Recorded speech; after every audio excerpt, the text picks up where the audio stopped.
ہم کوئٹہ سے رحیم یار خان کی طرف جا رہے تھے. ان لوگوں نے راستے میں ٹرین کو گولیاں لگائی.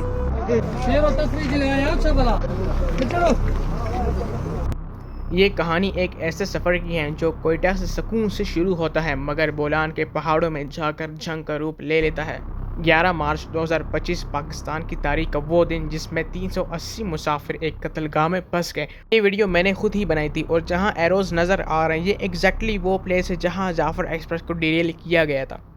اور یہ ویڈیو بی ایل اے کے ہینڈلرز نے خود ہی پبلش کی تھی جب انہوں نے جعفر ایکسپریس کو بم سے اڑا دیا. ویڈیو میں بی ایل اے کے ہینڈلرز نے یہ بھی بتایا کہ ہم نے اس جعفر ایکسپریس کو کیسے ڈیریل کیا اور بعد میں یہ بھی بتایا کہ ہمارے بی ایل اے کے آرگنائزرز کہاں بیٹھے ہوئے تھے. پچھلی والی ویڈیو میں نے خود کور کی تھی جس میں کوئٹہ سے راولپنڈی کے لیے سفر کر رہا تھا جعفر ایکسپریس میں اور وہ ایگزیکٹلی وہی پلیس تھی جہاں اٹیک ہوا. دوستو جعفر ایکسپریس پاکستان کی ایک ایسی واحد ٹرین ہے جو چاروں صوبوں میں چلتی ہے. جعفر ایکسپریس ہر روز کوئٹہ سے پشاور کا 1632 کلومیٹر کا سفر کرتی ہے یعنی 34 گھنٹے اور 10 منٹ کا سفر. اس کا سب سے خطرناک حصہ بولان پاس. بولان پاس کوئٹہ سے تقریباً 60 سے 70 کلومیٹر دور ہے. یہ علاقہ اونچے پہاڑوں اور اندھیروں سے بھری ٹنلز اور تھنگ گاڑیوں کا مجموعہ ہے. یہاں موبائل سگنل کا نام و نشان نہیں اور ایک سائڈ میں گہرے چشمے دوسری طرف پہاڑوں کے محتاط کٹے ہوئے پتھر. ایسی جگہ یعنی ایک بلاسٹ یا بلوکیج پوری ٹرین کو قید کر سکتی ہے. جعفر ایکسپریس حال ہی میں کافی انسیڈنٹس کو فیس کر چکی ہے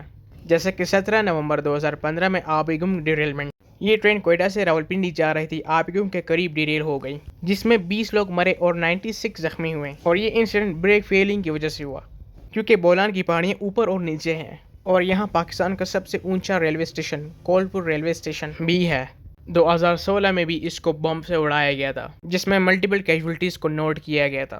اور پچھلے سال 9 نومبر 2024 کوئٹہ ریلوے اسٹیشن پر سوسائڈ بومبنگ.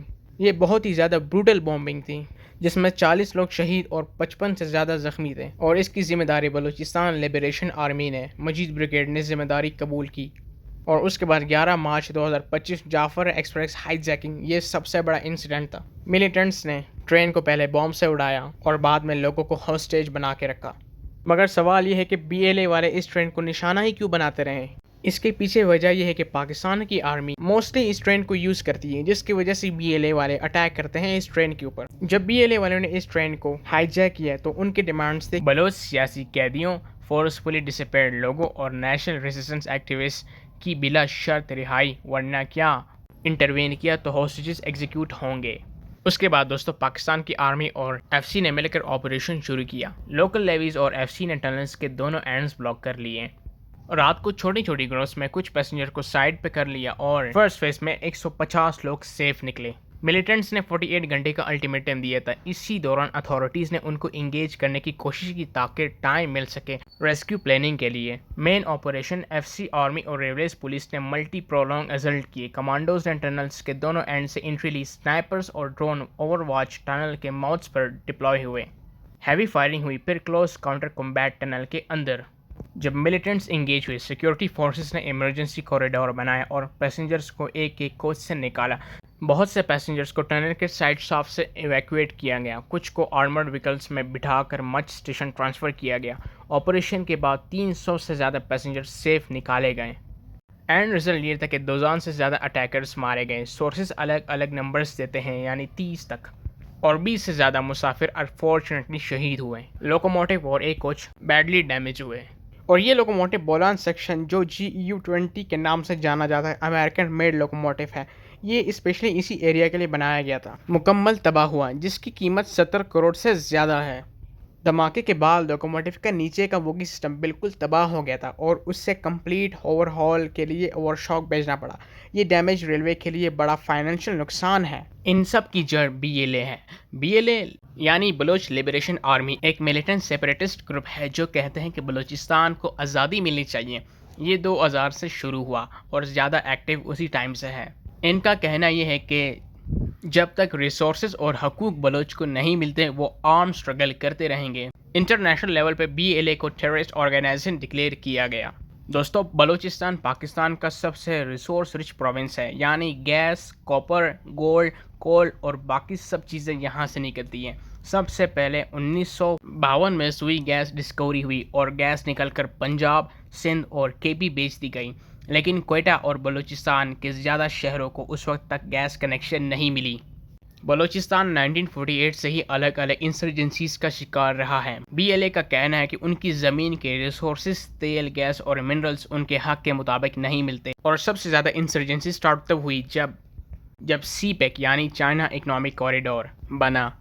وہ کہتے ہیں کہ بلوچ ریسورسز، گیس، منرلز کا زیادہ فائدہ سینٹرل گورنمنٹ اور پنجاب کو ملتا ہے، جبکہ لوکل بلوچ کو پاورٹی، ان ایمپلائمنٹ اور انڈر ڈیولپمنٹ کا سامنا کرنا پڑتا ہے۔ لوکلز کی شکایت ہے کہ ان کے ریسورسز ان کی مرضی کے بغیر ایکسپلائٹ کیے جا رہے ہیں۔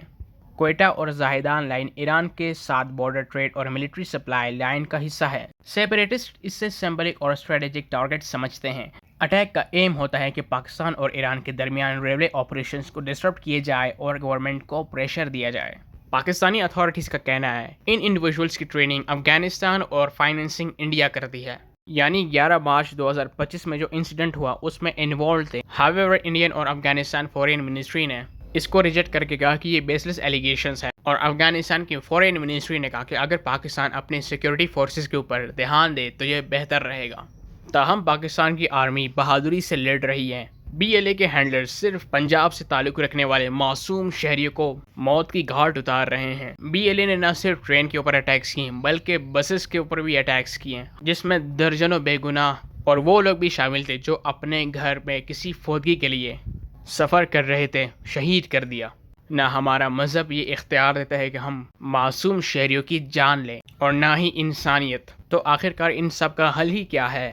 دوستو، اس مسئلے کا حل صرف ملٹری آپریشن نہیں بلکہ پولیٹیکل سلوشن بھی ہو سکتا ہے۔ یعنی بلوچ سیپریٹسٹ کے گرائیونسز کو صرف ملٹری آپریشن سے سولو نہیں کیا جا سکتا، جینوئن ڈائیلاگ چاہیے۔ وہاں کے معدنیات، گیس، کول، منرلز اور گوادر پورٹ کی انکم کا میجر حصہ بلوچستان کو دینا ہوگا۔ ابھی پرسیپشن یہ ہے کہ سب پنجاب لے جاتا ہے۔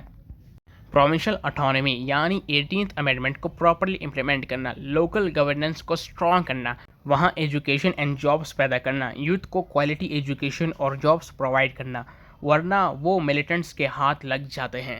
پاکستان کو اپنے بارڈرز کے اوپر بہت کام کرنا ہے، یعنی افغانستان اور ایران کے بارڈرز سے ملیٹنٹس کو فنڈنگ اور ٹریننگ ملتی ہے، اس کو روکنا ہوگا۔ Protection for civilians, trains, buses اور لوکل لیبر کو سیکیورٹی دینا ضروری ہے، ورنہ ہر دفعہ آرڈینری لوگ مریں گے۔ اور تیسرا ضروری ٹرسٹ بلڈنگ یعنی کلچرل رسپیکٹ، بلوچ آئیڈینٹی کو رسپیکٹ اور سیلیبریٹ کرنا۔ میڈیا، ایجوکیشن اور پالیٹکس میں لوکل لیڈرشپ امپاورمنٹ، یعنی سینٹر کے بجائے لوکل سردار یا ایجوکیٹڈ مڈل کلاس کو پولیٹیکل پاور دینا ہے، تاکہ بلوچ اپنے ریل ریپرزنٹیٹیوز کو اپنے مسائل بتائیں۔ اگر پاکستان کے اندر خود امن نہیں اور جنگیں چلتی رہیں گی تو اس میں کوئی شک نہیں کہ فورین پاورز بھی انٹرفیئر کرتے ہیں۔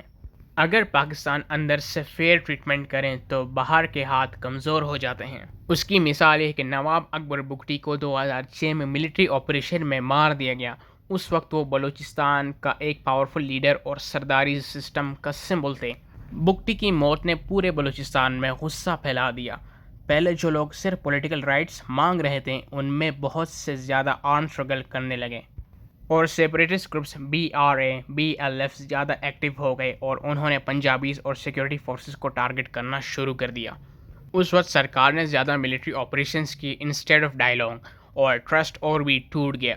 پاسبل سلوشن یہ تھا کہ ریکونسلیشن کمیشن بناتے، یعنی اس کے سپورٹرز کو مین سٹریم پولیٹکس میں لانے کی کوشش کرتے، ریسورسز شیئرنگ ایگریمنٹس کرتے، یعنی سوئی گیس کا حصہ بلوچستان کو دینا ہوگا، تو تب جا کے یہ مسئلے حل ہوتے۔ دوستو، بلوچستان میں ریلوے ٹریکس برٹش نے بچھائے تھے، اور یہ اتنا سخت ایریا ہے کہ وہاں ان کو ٹریکس بچھانے میں بہت ہی مشکلات سامنے آئیں، حتیٰ کہ اس میں کچھ انجینئرز بھی مارے گئے۔ تو جب یہاں کسی ٹرین پہ حملہ ہوتا ہے تو وہ ریسکیو آپریشن کے لیے بہت ہی مشکلات پیدا کرتا ہے، یعنی ٹرین پہاڑوں کے بیچ سے آتی جاتی رہتی ہے، اور اگر ملیٹنٹس اٹیک نہ بھی کرے اور ٹرین کے بریکس فیل ہو جائیں تو یہ ملیٹنٹس کے اٹیک سے زیادہ نقصان کرتا ہے، یعنی پوری ٹرین الٹ سکتی ہے اور تمام سے تمام لوگ اپنی زندگی سے ہاتھ دھوا بیٹھتے ہیں۔ یہاں اتنی زیادہ اونچائی اور اترائی ہے کہ ٹرین پنڈی سے کوئٹہ کی طرف آ رہی ہو تو تقریباً 2 سے 3 انجن لگتے ہیں، تو آپ خود اندازہ لگائیں کہ کتنی چڑھائی ہے، اور اترتے ہوئے بریکس فیل ہو گئی تو دوستو یہ تھی آج کی ایک انفارمیٹیو ویڈیو۔